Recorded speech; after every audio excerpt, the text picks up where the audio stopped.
श्रीगुरुभ्यो नमः। श्रीकृष्णाय परमात्मने नमः। భగవద్గీత అక్షర పరబ్రహ్మ యోగంలో ఈరోజు మనం 18, 19 శ్లోకాలను తెలుసుకుందాము. ఇంతకుముందు శ్లోకంలో శ్రీకృష్ణ పరమాత్మ బ్రహ్మ యొక్క పగలు రాత్రి కాలముల గురించి వివరించారు. బ్రహ్మ యొక్క అహోరాత్రములలో ఏం జరుగుతుందో ఈ 18వ శ్లోకంలో వివరిస్తున్నారు. అవ్యక్తాద్వ్యక్తయః సర్వాః ప్రభవంత్యహరాగమే రాత్యాగమే ప్రలీయంతే తత్రైవావ్యక్తసంజ్ఞకే. అవ్యక్తాత్ వ్యక్తయః సర్వాః ప్రభవంతి అహరాగమే. అహరాగమే బ్రహ్మ యొక్క పగటి కాలం ప్రారంభం కాగానే సర్వాః వ్యక్తయః సమస్త చరాచర ప్రాణులు అన్నీ కూడా అవ్యక్తాత్ అవ్యక్తము నుండి అంటే సూక్ష్మ రూపమైన ప్రకృతి నుండి ప్రభవంతి పుట్టుచున్నవి. రాత్యాగమే ప్రలీయంతే తత్రేవా వ్యక్త సంజ్ఞకే.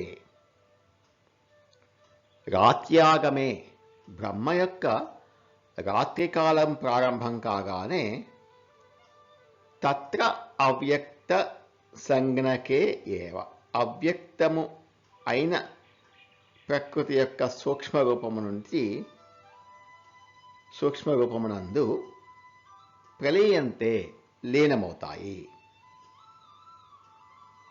అవ్యక్తము అంటే వ్యక్తము కాని స్థితి, అంటే చెట్టుగా వ్యక్తము కాని స్థితి బీజం, అది అవ్యక్త స్థితి.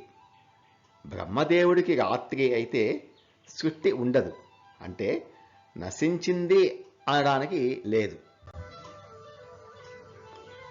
అవ్యక్త స్థితికి వెళ్ళింది అని అర్థం. మనం రాత్రి నిద్రపోయాము అంటే పోయామని కాదు కదా, మళ్ళీ పొద్దున నిద్రలేస్తాము. అదేవిధంగా ఇది కూడా ఆ సమయంలో అవ్యక్త స్థితి అన్నారు. బ్రహ్మ యొక్క నిద్రావస్థ అవ్యక్తం. బ్రహ్మదేవుడు సృష్టిని చాలించి తను నిద్రపోయే సమయం అది. ఆ సమయంలో సృష్టి అవ్యక్తంగా ఉంటుంది, అంటే స్థూలముగా వ్యక్తము కాకుండా సూక్ష్మముగా ఉంటుంది అని అర్థము. వ్యక్తములు అయినవన్నీ అవ్యక్తము నుంచి వ్యక్తములు అయ్యాయి. అవ్యక్తాత్ వ్యక్తయః సర్వాః బ్రహ్మ యొక్క పగటి కాలం ప్రారంభం కాగానే ప్రభవంతి అహరాగమే అన్నీ కూడా అవ్యక్తం నుంచి వ్యక్తమవుతాయి.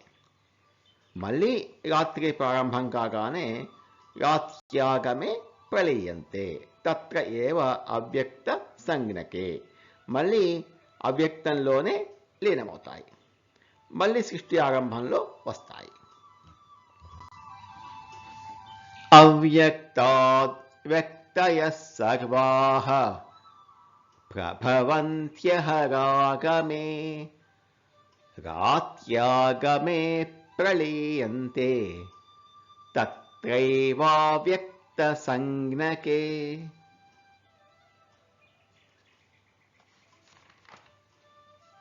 చరాచర ప్రాణులన్నీ కూడా బ్రహ్మ యొక్క పగటి కాలం ప్రారంభం కాగానే అవ్యక్తం నుండి పుట్టును, మరల బ్రహ్మ యొక్క రాత్రి కాలం ప్రారంభం కాగానే అవి అదే అవ్యక్తమునందు లీనమగును.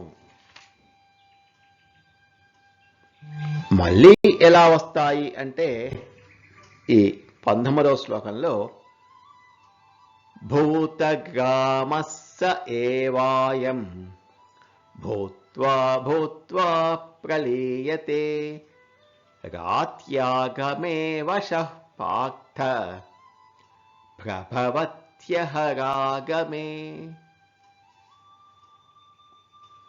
ఓ పార్థ, భూతగ్రామః సహ ఏవాయం భూత్వా భూత్వా ప్రలీయతే. అట్టి ఈ భూత సముదాయము మరల మరల ఉత్పన్నము అగుచు రాత్యాగమే అవశః పార్థ ప్రభవతి అహరాగమే.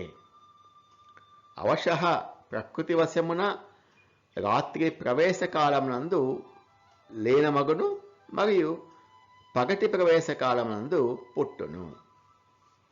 ప్రాణి సముదాయమంతా ప్రకృతి వశము చేత మాటి మాటికి పుడుతూ అవ్యక్తంలో లీనమవుతూ ఉంటాయి. కొంతమంది ప్రళయకాలంలో ఎలాగూ పరమాత్మలో లయమవుతాం కాబట్టి మోక్షము అనుకుంటారు. అది మోక్షము కాదు. ఇక్కడ కల్పాంతం అంటే బ్రహ్మదేవుడికి పగలు అయ్యే వరకు మనం ఎన్ని జన్మలు ఎత్తుతామో లెక్కలేదు. ఎందుకంటే ఆయనకు పగలు అంటే 1000 చతుర్యుగముల కాలం. 1000 చతుర్యుగముల కాలం బ్రహ్మ మెలకువగానే ఉంటాడు. అప్పుడు సృష్టి జరుగుతూనే ఉంటుంది. అంటే జీవుడికి ఎన్ని పుట్టుకలు వచ్చుంటాయో కదా. ఆయనకు పగలు పూర్తయ్యాక అప్పుడు సృష్టిని ఆపుతాడు. ఆపినప్పుడు మోక్షం వచ్చేస్తుందా అంటే రాదు.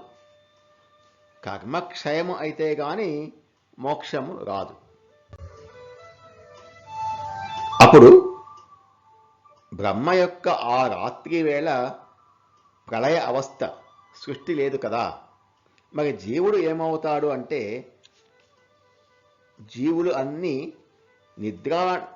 నిద్రాణమైన స్థితిలో ఉంటాయి. మళ్ళీ సృష్టి ఆరంభంలో ఏ కర్మలతో అయితే తను లయమయ్యాడో, తాను అనుభవించవలసిన కర్మ బీజములు ఉన్నాయో అవి అనుభవించటానికి మళ్ళీ కల్పం ఆరంభంలో పుట్టుకొస్తాడు. కాబట్టి కల్పాంతకాలం మోక్షం కాదు, అది ఒక ప్రళయం. ఇవాళ నిద్రపోతే అది మోక్షం వచ్చినట్లు కాదు కదా. ఇవాళ ఎక్కడ ఆపామో అక్కడి నుంచి అనుభవించడానికి మళ్ళీ రేపు పొద్దున లేస్తున్నాము. ఈ శరీరంతో ఎలా లేచామో అప్పుడు కూడా అలాగే సూక్ష్మ అవస్థలో ఉన్న భూతములు మళ్ళీ పుడతాయి. ఈ సూక్ష్మ అవస్థని అవ్యక్త అవస్థ అంటాం.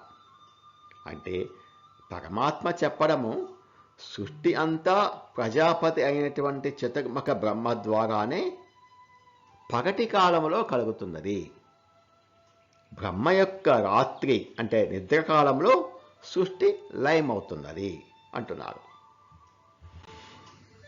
భూతగ్రామస్స ఏవాయం భూత్వా భూత్వా ప్రలీయతే రాత్యాగమే వశః పార్థ ప్రభవత్యహరాగమే. పార్థ, ఈ ప్రాణి సముదాయమే ప్రకృతి వశమున మాటి మాటికి ఉత్పన్నమగుచుండును. రాత్రి ప్రారంభకాలమున లీనమగుచుండును, పగటి ప్రారంభకాలమున పుట్టుచుండును అని అంటున్నారు శ్రీకృష్ణ పరమాత్మ.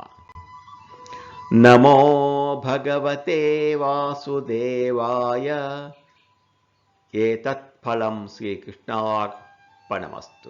స్వస్తి.